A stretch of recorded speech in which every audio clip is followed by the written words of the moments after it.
This training session focuses on 3 subjects covered in the project management framework. This is actually an extract from the larger project management framework orientation training. Through this short training, you'll gain an understanding of how scope changes are managed using the change management processes in the framework, how contingency is calculated and what it's used for and what it's not used for, and how these 2 items relate to the cost estimating ranges that are described in Appendix A of the framework. So first, let's take a look at change management. Change management is a very important concept to understand. The change management process in the framework helps the project manager protect the project from unapproved changes to the project scope. The project team estimated the effort and cost of the work on the project based on an agreed upon scope. The baseline reflects those estimates, and variance from baselines is one of the ways that we can measure project performance. These measurements aren't very helpful if the scope is poorly defined or if the scope changes are not accounted for.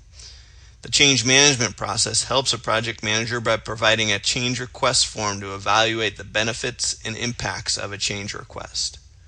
When a scope change is requested, a project manager must evaluate the change and prepare a team recommendation to the project sponsor. The sponsor then approves or rejects the change. If approved, the sponsor must also accommodate the change, allowing time and providing budget necessary to complete the additional work.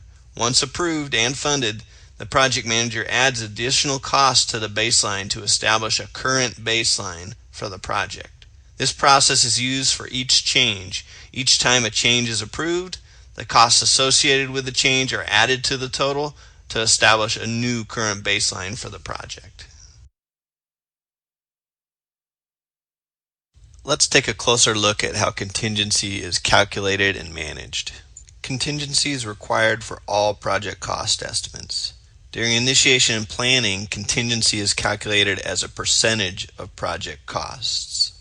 For example, let's say your cost estimates show a project cost of $1 million. You've used the contingency estimating tool in the framework and have allocated a 20% contingency for your project.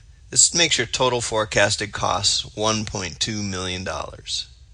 As you work with your project team during planning, new information is discovered, and your $1 million estimate is now $2 million. In this case, you probably need to have a discussion with your sponsor, but let's ignore that for now. From a contingency perspective, you continue to use a percentage to calculate your total forecasted costs. If your cost estimates are now $2 million, a 20% contingency is equal to $400,000, making your forecasted costs $2.4 million. Continuing with this example, your project plan's been approved by the project sponsor, and you're setting a baseline for your project. The baseline includes contingency, but the contingency is no longer treated as a percentage. It's treated as a fixed amount that we'll call contingency reserve. So, at the beginning of the project, in this example, the project manager is given a $400,000 contingency reserve to account for risk and uncertainty associated with project estimates. It's their responsibility to manage and track this through the remainder of the project. Remember, contingency is expected cost on the project. As the project proceeds through execution, risk events occur, project costs exceed estimates, and your estimated costs increase. A project manager uses contingency reserve to remain within budget. Construction begins and bids come in higher than expected. If differences are small enough, contingency is used to stay within budget. Throughout the process, a project manager is tracking contingency use against the remaining risk on the project. If a project manager suspects that there's not enough contingency to account for the remaining risk on the project, they elevate the issue to the project sponsor. At that point, the sponsor may choose to continue as planned, taking on the additional cost risk, or they may choose to decrease the scope to stay within budget, or they may add additional funding to the project, utilizing management reserve or shifting other project priorities and funding. By the end of the project, the expectation is that the contingency reserve is close to $0. But notice that the forecasted cost remains consistent throughout the project. Of course, not every project goes as smoothly, but this is how contingency is to be managed at City Light. In the framework, you'll find many details on contingency reserve. But it's important to note that contingency is not to be used for uncertainty with respect to scope. If a scope change is approved by the sponsor, they need to add funding to the project to accommodate the change. Contingency should not be used to pay for scope changes. A common point of confusion is whether a contract change order or a consultant contract amendment is a scope change or not. There's no yes or no answer to this. Change orders are just mechanisms to adjust an existing contract to accommodate work that wasn't previously identified. Change orders are often required for things like differing site conditions that are required for the project to meet the already agreed upon scope of the project. Consultant amendments are often used to apply consultant resources to work already anticipated in the project plan. It's not additional scope, it's just allocating vendor resources towards work required to complete the original scope. In these cases, it should already be accounted for in the project costs, in either the original cost estimate or the contingency reserve. There are occasions where change orders are the result of added scope on the project. In these cases, change management is used to evaluate, approve, and initiate the change. So let's take a closer look at how the project management framework can help you when it comes to contingency. Here I am at the project management framework, and I'm going to navigate down to the planning section, expand it, and go down to create a financial plan. I see here I have a contingency estimating tool. So let's take a look at that. The contingency estimating tool assesses a project based on risk. And what it'll do is it'll categorize a project into one of three levels, level 1, 2, or 3, based on a number of different categories like project uniqueness, governance, complexity, etc. So the concept here is that you take your project and you rate each of these categories into a level 1, 2, or 3 project. So I'm going to take this first one. Project's repeated each time it's built, has the same functional components as the previous projects. That doesn't sound like my project. Similar projects performed before, but some unique aspects. Yeah, that sounds pretty close. Project is unique and or unusual in nature. I think I'm a level 2 here. So I'm going to put a level 2.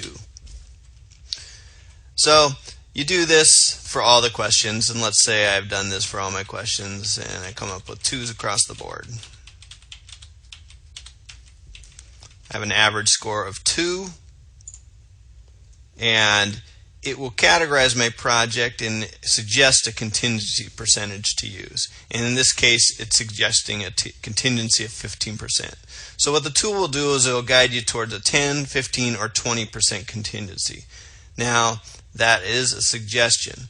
So if you know more about your project and you know that 15% isn't going to cut it, and you know you need a 25% contingency, you can do that. What we want you to do is explain it here in the comments. So you'd say, this is a very high-risk project. Although the evaluation suggests a 15%, I am going with 25 for these reasons. And after you get done with this template, you save it to your project file, you make sure it's approved with your project plan, and that becomes your contingency percentage that you use on your project. Now there's a couple other features in the assessment tool. You could weight each category more or less, so I could give this 10 times higher weighting than the other categories. You could put a little explanation here for your notes, just so you remember why you rated things a certain way. But this is a really great tool for estimating contingency if you don't have a more in-depth tool, more in-depth risk analysis on your project. Appendix A of the framework introduces the concept of cost estimating classes and estimating ranges. I wanted to take some time to explain the difference between accuracy ranges and contingency. Cost estimate ranges, as shown here, represent scope uncertainty. Early on in the project, you've not defined the complete scope. So the expectation is that some projects will end up over the estimate and some projects under, as the scope is clarified and scope changes are approved. The hope is that equal amount of projects fall above and below the line, and that you'll end up close to your target when you look across the whole portfolio. Notice that the green line includes contingency reserve. Remember, contingency is expected cost on the project due to non-scope related risk and uncertainty. It's required to give the project manager a realistic chance of delivering the project within budget. The range represents scope uncertainty and is covered with management reserve. At City Light, management reserve typically involves adjustments to the portfolio of projects, delaying projects, or shifting funding from one project to another.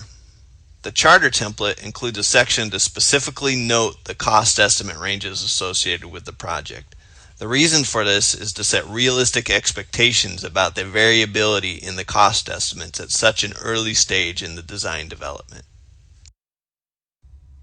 I hope this training helped clarify the differences and relationships between change management, contingency, and cost estimating ranges. If you still have questions, please take a look at the FAQs in the project management community and feel free to post any remaining questions you may have directly on the site. Thanks for taking the time to learn more about City Light's project management framework.